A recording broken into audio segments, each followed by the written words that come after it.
জৰা ফুকা নহয়, এইবাৰ আজমলৰ চকুৰ পানী।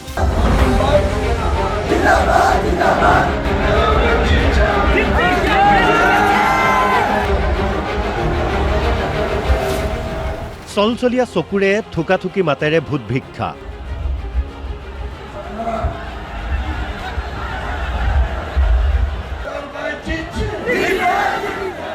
মৌলানা বদৰুদ্দিন আজমলে জৰা ফুকা কৰি পানীৰ বটল বিলাই থকা বহুবাৰ দেখিলে।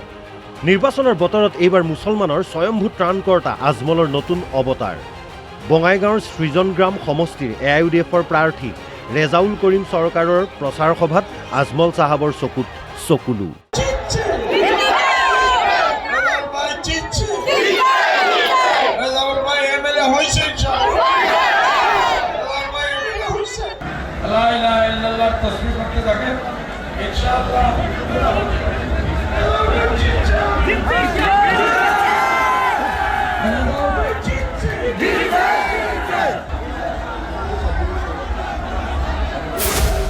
গুৰু যদি ডালে ডালে, শিষ্য আকৌ পাতে পাতে।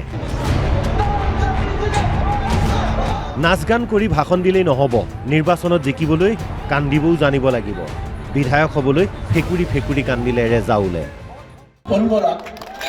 আমি আফসোস থাকতে যে আদর পাইছি আজকে, আমি আফসোস থাকতে যে আদর পাইছি আজকে হুজুরের সাথে আমি সেই আদর আপনারা আমাকে দিয়েছেন। এই ঋণ আমি কোনোদিন পরিশোধ করতে পারবো না। তাই আমি সবাইকে বলবো, আমরা ভালো থাকবো, সুস্থ থাকবো, সবাইকে সহায় করব, মানুষের সাথে মানুষের বিপদে আমরা সবসময়। কাইলৈ নিৰ্বাচনী প্ৰচাৰ অন্ত পৰিব। তাৰ পাছত নেতাৰ এনে নাটক আৰু 5 বছৰলৈ নেদেখে। গতিকে চাই লওঁ। এয়া ফকীৰগঞ্জৰ বীৰসিং জৰুৱা সমষ্টিৰ বিজেপিৰ প্ৰাৰ্থী মাধৱী দাস। নিৰ্বাচনী প্ৰচাৰ চলাই মাধৱী দাসে ক'লে জয়ী হমেই। আমাৰ ফকীৰগঞ্জত নিজ স্থান যিহেতু এইটো মোৰ, আৰু আপোনালোকে দেখিবলৈ পাইছে আমাৰ গৰাখহনীয়াৰ ওচৰতে কিমান হাজাৰ হাজাৰ ৰাইজ ওলাই আহিছে। আজি সেই ৰাইজসকলে মোক কেৱল সহমত নহয়, তেওঁলোকে নিজৰ নিজৰ উন্নয়নৰ বাবে ওলাই আহিছে।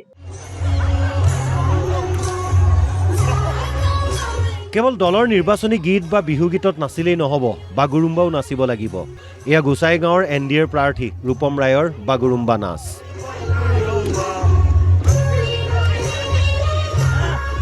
একেটা সমষ্টিৰে UPPLৰ প্ৰাৰ্থী প্ৰতিভা ব্ৰহ্মই দোকানে বজাৰে চলাইছে প্ৰচাৰ। জিকিব বুলি আশাবাদী প্ৰতিভা ব্ৰহ্ম।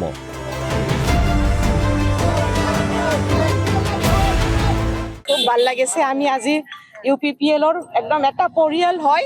আমি এই ভাড়াগুৰি বজাৰত মানে দোকানে দোকানে আমি আমাৰ দাদা ভাইসকলৰ লগত, আমাৰ সন্মানীয় ৰাইজৰ লগত আমি কানেক্ট কৰিবৰ কাৰণে চেষ্টা কৰি আছো, যাতে আমাৰ অহা দিনবোৰত 9 তাৰিখত যেতিয়া নিৰ্বাচন হয় 4 নং বাওখুংৰি সমষ্টিত যাতে আমাৰ UPPLৰ কেণ্ডিডেটকে ভোট দিয়ে, ইয়াৰ কাৰণে আমি বিনতি কৰিছো, অনুৰোধ কৰিছো। বৰহমপুৰৰ বিজেপিৰ প্ৰাৰ্থী জিতু গোস্বামীৰ হৈ কামপুৰত দলীয় নেতাকৰ্মীৰ সমদল। প্ৰাৰ্থীজন লগত নাথাকিলেও তেওঁলোকৰ বৰ উৎসাহ।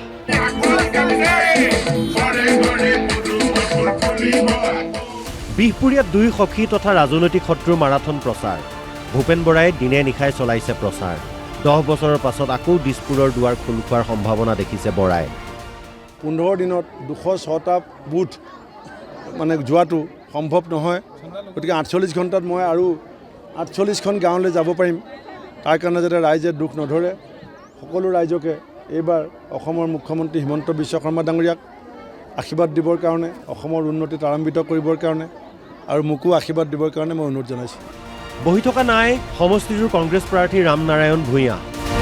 সোমবাৰে প্ৰাৰ্থীজনৰ হৈ সমষ্টিটোত প্ৰচাৰ চলালে গৌৰৱ গগৈয়ে। বিপুৰীয়াৰ ভিতৰত বিপুৰীয়াৰ অঞ্চলৰ ৰাইজে স্থানীয় এগৰাকী ব্যক্তি সমাজ সেৱক বিচাৰে, আৰু সেইকাৰণে নাৰায়ণ ভূঞা ডাঙৰীয়া জয় নিশ্চিত।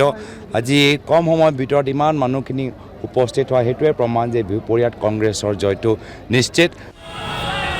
ইফালে এই দৃশ্য হাজো শুৱালকুছি সমষ্টিৰ অন্তৰ্গত আমিনগাঁৱৰ ৰাজপথৰ। সমষ্টিটোৰ অগপৰ প্ৰাৰ্থী প্ৰকাশ দাসক লগত লৈ অগপ আৰু বিজেপিৰ নেতাকৰ্মীৰ বিশাল ৰেলী। পিছে হ'লে কি হ'ব? বাইক চালকেই হওক বা প্ৰাৰ্থী, কাৰোৰে মূৰত নাই হেলমেট। নেতা হ'বলৈ হ'লে যেন এনেবোৰ নীতি নিয়ম ভৰিৰে মোহাৰাটো অতি প্ৰয়োজনীয়। Bureau report, Assam live 24।